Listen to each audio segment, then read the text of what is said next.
Hello, good evening. मैं विकास उजाला और आप सभी विद्यार्थियों का हमारे यूट्यूब चैनल विकास उजाला मैथ्स पे बहुत बहुत स्वागत करता हूं। और आज हम आपके लिए लेकर के हैं झारखंड की राज्य व्यवस्था का महत्वपूर्ण तथ्य को लेकर के आए हैं। तो आइए बिना देर की हम लोग शुरुआत करते हैं। इसी चैप्टर को आप एक और नाम दे सकते हैं कि झारखंड की राजनीतिक का एक परिचय। झारखंड की राजनीति का परिचय भी आप दे सकते हैं। तो आइए बिना देर की हम इस चैप्टर की शुरुआत करते हैं। ये झारखंड की राज्य व्यवस्था का महत्वपूर्ण तथ्य है। यहाँ से जेएसएससी सभी जेएसएससी एग्जाम्स में 1 से 2 क्वेश्चन अवश्य उठाते हैं। तो आइए बिना देर की हम लोग शुरुआत करते हैं। सबसे पहले आप यहाँ समझिए कि झारखंड के विधानमंडल का स्वरूप कैसा है। तो झारखंड का विधानमंडल का जो स्वरूप है वह एक सदनात्मक है। कैसा है? एक सदनात्मक है।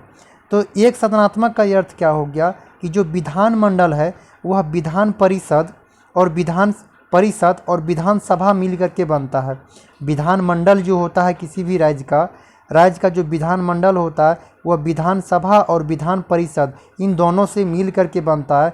तो झारखंड में विधान परिषद नहीं है। झारखंड में विधान परिषद नहीं है, केवल विधानसभा ही है। झारखंड में विधान परिषद नहीं है, केवल विधानसभा ही है। इसीलिए झारखंड के विधानमंडल कैसा है? एक सदनात्मक है। बोले तो यूनिकैमरल है। और जहाँ पर विधानसभा और विधान परिषद दोनों होते हैं उसी को बोलते हैं द्विसदनात्मक या तो बाइकैमरल।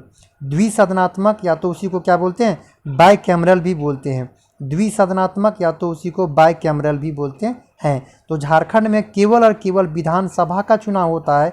यहाँ पर विधानसभा का चुनाव होता है, विधान परिषद का चुनाव नहीं होता। इस वजह से झारखंड का जो विधान का स्वरूप है वह कैसा है? तो एक सदनात्मक है। ये बेहद इंपॉर्टेंट क्वेश्चन हो जाता है। तो आइए अब नेक्स्ट पॉइंट आप देखिएगा। झारखंड के विधानसभा में कुल सदस्यों की संख्या कितनी है? झारखंड के विधानसभा में सदस्यों की संख्या कितनी है? तो झारखंड के विधानसभा में कुल सदस्यों की जो संख्या है वह 81 प्लस 1 यानी 82 है। 81 प्लस 1 82 है। यानी झारखंड के विधानसभा में कुल सदस्यों की संख्या 81 प्लस 1 82 था। लेकिन अभी 82 नहीं है। क्यों? क्योंकि 26 जनवरी 2020 ईस्वी से एक जो एंग्लो इंडियन था उसके पद को अब हटा दिया गया है। और केवल अब अगर पूछा जाए ये कब हटाया गया है तो आप याद रखिएगा 26 जनवरी 2020 से झारखंड में जो एंग्लो इंडियन एगो था 81 प्लस 1 जो होता था उसको 1 को हटा दिया गया। यानी एंग्लो इंडियन को अब हटा दिया गया। केवल अगर आप पूछा जाए कि विधानसभा में कुल सदस्यों की संख्या तो 81 ही होगा। केवल कुल सदस्यों की संख्या कितना हो जाएगा? 81 होगा। नेक्स्ट क्वेश्चन लेते हैं। नेक्स्ट है कि झारखंड विधानसभा में निर्वाचित सदस्यों की संख्या कितनी है? तो झारखंड विधानसभा में याद रखिएगा निर्वाचित सदस्यों की संख्या है वह 81 है। झारखंड विधानसभा में निर्वाचित जो सदस्यों की संख्या है जिस पर चुनाव होता है वह कितना है? 81 है, 81 है। 81 पर ही चुनाव होता है। पहले क्या था कि एक एंग्लो इंडियन का भी चुनाव होता था, लेकिन अब 26 जनवरी 2020 ईस्वी से एंग्लो इंडियन का पद समाप्त कर दिया गया है। तो केवल कुल सदस्यों की संख्या अब 81 है और 81 पर ही अब चुनाव होता है। नेक्स्ट पॉइंट आप यहाँ से देखिएगा। नेक्स्ट देखते हैं झारखंड विधानसभा में मनोनीत सदस्यों की संख्या। देखिए झारखंड विधानसभा में जो मनोनीत सदस्यों की संख्या था तो 81 पर चुनाव होता था और एगो राज्यपाल के द्वारा मनोनीत किया जाता था। एगो राज्यपाल के द्वारा एंग्लो इंडियन को मनोनीत कर दिया जाता था और इसी पद को 26 जनवरी 2020 ईस्वी को समाप्त कर दिया गया झारखंड सरकार के द्वारा। तो अब कुल सदस्यों की संख्या 81 है। यहाँ से एक और फैक्ट भी आप याद रखिएगा कि झारखंड में मनोनीत होने वाले पहले एंग्लो इंडियन कौन थे? झारखंड में मनोनीत होने वाले पहले एंग्लो इंडियन का नाम याद रखिएगा। तो वो कौन थे? तो वो थे जोसेफ पंचोली गलस्टीन थे। जिनको किसने मनोनीत किया था? तो झारखंड के पहले राज्यपाल कौन थे? प्रभात कुमार। उसने जोसेफ पंचोली गलस्टीन को मनोनीत किए थे। वो पहले एंग्लो इंडियन थे मनोनीत होने वाले झारखंड के विधानसभा में। नेक्स्ट क्वेश्चन लेते हैं। नेक्स्ट समझाते हैं आपको, नेक्स्ट पॉइंट यहाँ उठाते हैं कि विधानसभा में सदस्यों का आवंटन। देखिए, विधानसभा में स्थानों का आवंटन कितना अनुसूचित जाति के लिए रहेगा, कितना अनुसूचित जनजाति के लिए रहेगा और कितना सामान्य वर्गों के लिए रहेगा, इसको बांटा गया है। तो आइए यहाँ से आप देखिए कि झारखंड विधानसभा में स्थानों का जो आवंटन है, झारखंड विधानसभा में जो स्थानों का आवंटन है, अनुसूचित जनजाति यानी एसटी के लिए आरक्षित सीटों की संख्या जो है 28 है। कितना है? 28 है। 28। झारखंड में अनुसूचित जनजाति एसटी की जो के लिए आरक्षित सीटों की संख्या है वह 28 है। एसटी के लिए कितना आवंटन किया गया, आरक्षित किया गया है, तो 28 है। और अनुसूचित जाति के लिए, एससी के लिए, अनुसूचित जाति के लिए यानी एससी के लिए आवंटन कितना है? 9 सीटों को आवंटन किया गया है। और सामान्य वर्ग जनरल यानी अनरिजर्व है, सामान्य वर्ग बोलिए, अनरिजर्व बोलिए, तो उसके सीटों की संख्या कितना है? 44 है। तो 28 एसटी के लिए, एससी के लिए याद रखिएगा, एससी के लिए है 28 एससी के लिए, और एसटी के लिए याद रखिएगा, एससी के लिए कितना हो जाएंगे? 9। और जनरल के लिए होगा, जनरल के लिए हो जाएगा 44। जनरल के लिए कितना है? 44 सीट जो है सो 44 सीट विधानसभा में बांटा गया है। फिर से एक बार आपको रिवीजन कराते हैं कि झारखंड विधानसभा में सीटों का जो आवंटन है, टोटल 81 सीट को किस किस तरीके से बांटा गया है। तो एसटी के लिए 28 सीटें हैं, एससी के लिए 9 सीटें हैं, और जनरल सामान्य वर्ग के लिए, इस पर कोई रिजर्व नहीं है, उसकी संख्या कितना है? 44 है। अनारक्षित है, मतलब इसमें कोई रिजर्व नहीं है। और आरक्षित में आता है, एससी और एसटी वाला आरक्षित में आता है, जिसमें इसको रिजर्व किया गया है, तो आते हैं 28 + 9 हो जाएंगे, और अनरिजर्व में कितना हो जाएंगे? 44 हो जाएंगे। नेक्स्ट क्वेश्चन लाते हैं, नेक्स्ट पॉइंट समझिए। झारखंड से राज्यसभा के लिए चुने जाने वाले सदस्यों की संख्या कितनी है? तो झारखंड के राज्यसभा से चुने जाने वाले सदस्यों की संख्या 6 है। झारखंड के राज्यसभा से चुने जाने वाले सदस्यों की संख्या, झारखंड के राज्यसभा के लिए चुने जाने वाले सदस्यों की संख्या 6 है। नेक्स्ट पॉइंट आप देखिए, झारखंड में लोकसभा के लिए चुने जाने वाले सदस्यों की संख्या 14 है। झारखंड के राज्यसभा से 6 सदस्य चुने जाएंगे और लोकसभा से 14 सीटें चुने जाते हैं। झारखंड के राज्यसभा से 6 और लोकसभा से 14 सीट का चुनाव होता है। झारखंड के राज्यसभा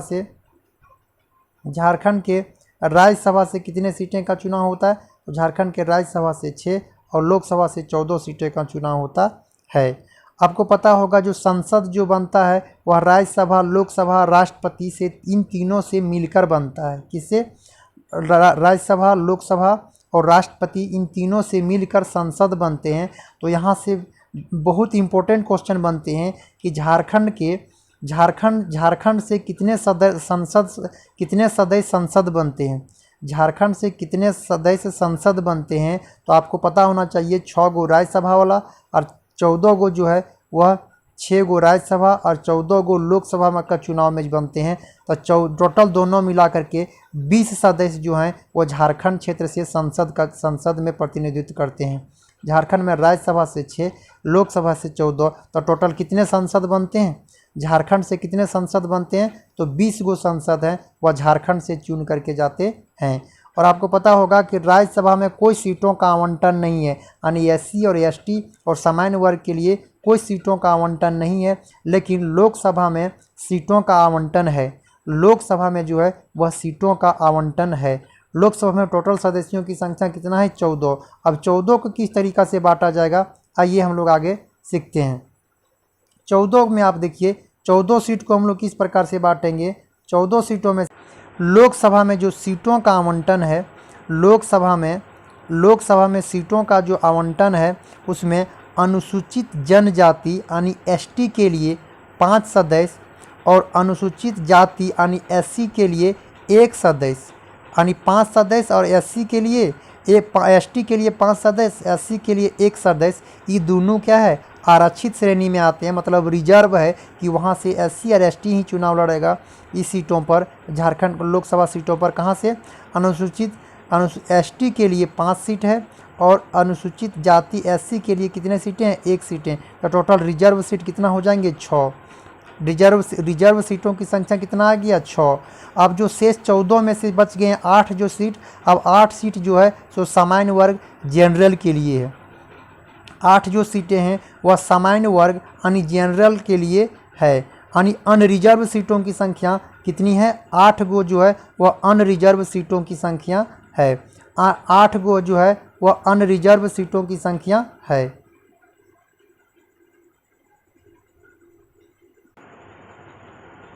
तो पलामू जो है, पलामू वह एक ही है जो SC के लिए रिजर्व रखा गया। किसके लिए? SC के लिए। तो SC के लिए रिजर्व कौन सा है? तो ये पलामू जो है वह एकमात्र सीट ही है। SC के लिए कितने सीटें हैं लोकसभा में रिजर्व? 1। और वह कौन सा है? तो पलामू। SC के लिए रिजर्व कौन सा हो जाएगा? पलामू हो जाएगा। पलामू जो है वह SC के लिए रिजर्व है। किसके लिए? SC के लिए। पलामू जो है वह SC के लिए रिजर्व है। पलामू जो है वह SC के लिए रिजर्व है। नेक्स्ट आ जाते हैं हम लोग 5 गो जो है रिजर्व रखा गया है। SC तो बता दिए, SC को कौन रिजर्व है? पलामू जो है एकमात्र जो है, और एक ही गो SC के लिए झारखंड में रिजर्व है। वह कौन सा हो जाएगा? पलामू। पलामू विधान लोकसभा क्षेत्र जो है वह SC के लिए रिजर्व है। अब 5 गो जो रिजर्व है उसके बारे में हम आपको बताते हैं। तो हम लोग झारखंड में कितने प्रमंडल हैं? 5 प्रमंडल है। तो उसमें से हम लोग छांट लेंगे कि किसमें कौन सा रिजर्व है। तो सबसे पहले हम लोग आ जाते हैं संथाल परगना। किस में आते हैं? संथाल परगना। संथाल परगना में टोटल 3 गो लोकसभा सीट है। उस तीनों लोकसभा सीट के बारे में आप समझिए। पहला जो है वह गोड्डा है, गोड्डा। दूसरा जो है वह राजमहल है और तीसरा जो है वह दुमका है। तीसरा कौन है? दुमका है। तो इन तीन जो है ये तीनों में से 2 गो ST के लिए रिजर्व है, क्योंकि एक ही झारखंड में एक ही जो है लोकसभा सीट SC के लिए रिजर्व है। वह कौन है? पलामू। अब 5 गो जो बच गया ST के लिए, उसमें से संथाल परगना में 2 गो जो है वह ST के लिए रिजर्व है। कौन कौन?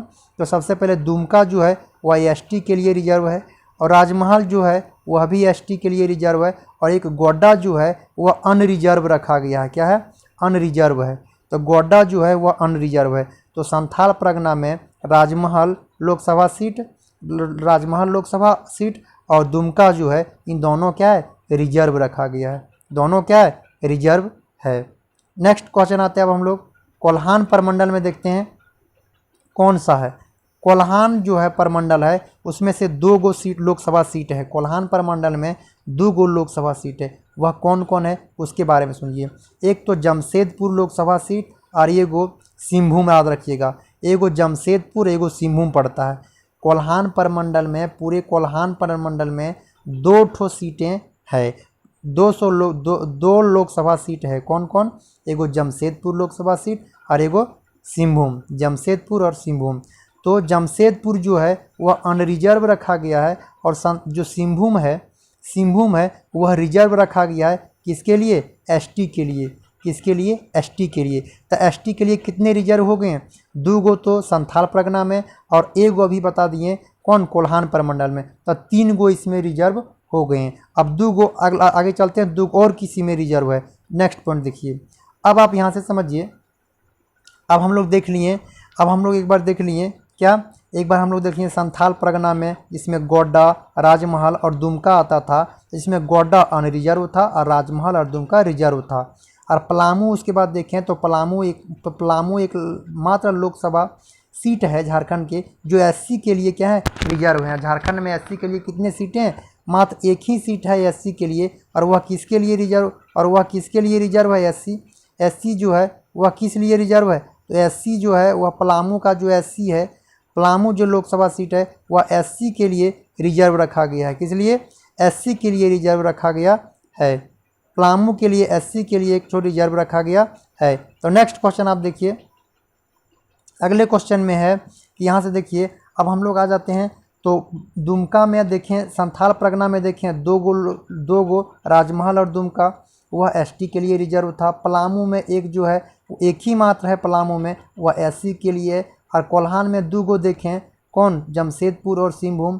तो जमशेदपुर अनरिजर्व था और सिंहभूम क्षेत्र क्या था, रिजर्व था। वो किसके लिए, ST के लिए। तो संथाल परगना में 2 सीटें और सिंहभूम में 1 सीटें, 3 सीटें।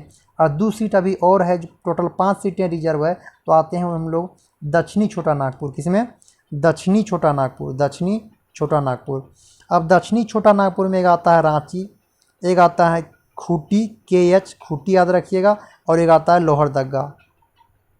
दक्षिणी छोटा नागपुर में 3 गो लोकसभा सीट है, एक है रांची, एक है खूंटी और एक है लोहरदगा। तो रांची जो है वह अनरिजर्व है, और बाकी ये दोनों खूंटी ST के लिए रिजर्व है और लोहरदगा भी ST के लिए रिजर्व है। तो टोटल दक्षिणी छोटा नागपुर में आते हैं 3 गो लोकसभा सीट आते हैं, उसमें से रांची अनरिजर्व है और खूंटी और लोहरदगा क्या है, रिजर्व है। तो टोटल रिजर्व की संख्या क्या हो गया, 5 हो गया। टोटल रिजर्व क्या हो, कितने हो गए, 5 हो गए। एक पॉइंट आप यहाँ से एक और फैक्ट आप याद रखिएगा कि उत्तरी छोटा नागपुर जो है, उत्तरी छोटा नागपुर, उसमें 5 गो लोकसभा सीट है। सबसे ज़्यादा लोकसभा सीट इसी में है, उत्तरी छोटा नागपुर में टोटल 5 लोकसभा सीट है, वह पाँचों में से कोई रिजर्व नहीं है। उत्तरी छोटा नागपुर में टोटल 5 लोकसभा सीटें हैं और वो पाँचों लोकसभा सीटों में से कोई रिजर्व नहीं है। 5 गो, आपको 5 गो गिना दिए हैं कि 5 गो जो है सो लोकसभा सीट रिजर्व है। अब उत्तरी छोटा नागपुर में जो है वह कोई 5 गो लोकसभा सीट है, इसमें से कोई रिजर्व नहीं है। तो एक बार उसको देख लेते हैं। तो सबसे पहले आ जाता है चतरा लोकसभा सीट, चतरा के बाद आ जाता है हजारीबाग लोकसभा सीट। उसके बाद हजारी के बाद आपके आ जाता है कोडरमा लोकसभा सीट, कोडरमा के बाद आता है गिरिडीह लोकसभा सीट, गिरिडीह के बाद आता है धनबाद लोकसभा सीट। तो टोटल 5 गो है, टोटल 5 लोकसभा सीट है कौन, उत्तरी छोटा नागपुर में। और उनमें से एक भी रिजर्व नहीं है, एक भी रिजर्व नहीं है, उनमें से एक भी रिजर्व नहीं है। मेन पॉइंट आपको ये याद रखना है कि यहाँ से उत्तरी छोटा नागपुर में 5 गो लोकसभा सीट है, उसमें से कोई भी लोकसभा सीट ऐसा नहीं है जो रिजर्व है, कोई भी ऐसा सीट नहीं है जो रिजर्व है।